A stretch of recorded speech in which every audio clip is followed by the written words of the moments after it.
Imagine waking up tomorrow and finding out that the Federal Reserve has only two choices, and somehow both choices are bad for you.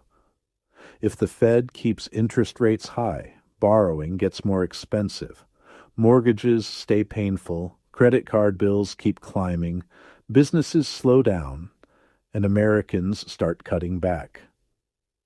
Mortgages stay painful, credit card bills keep climbing, businesses slow down, and Americans start cutting back. But if the Fed cuts rates too aggressively, there's another problem. Inflation could come roaring back. Because the Fed isn't just deciding what happens to interest rates. Its decisions can affect your mortgage, your credit card, your savings account, your investments, and even how expensive your next trip to the grocery store feels. You want to buy a house, you look at the mortgage payment, and suddenly that dream home starts looking more like a very expensive roommate. So you wait, millions of other people wait too. Housing stays difficult to afford, borrowing remains expensive, and businesses become more cautious about spending and hiring. But the Fed can't simply slash rates and say, problem solved. Why? Because inflation is still sitting in the room. Imagine prices are already climbing, and then you suddenly make borrowing cheaper. People and businesses may spend more.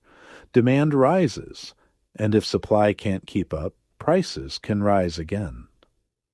So the Fed is basically trying to drive a car with one foot on the gas and the other on the brake. And here's the part most people miss.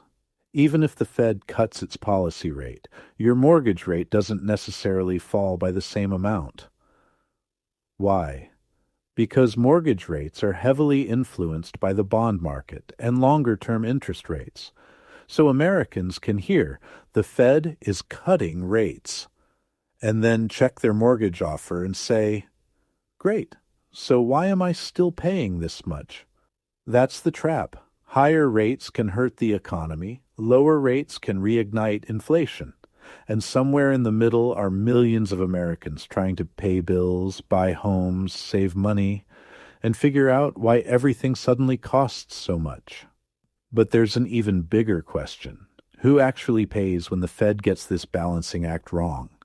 It isn't some mysterious character hiding inside a government spreadsheet. It's consumers. It's homeowners.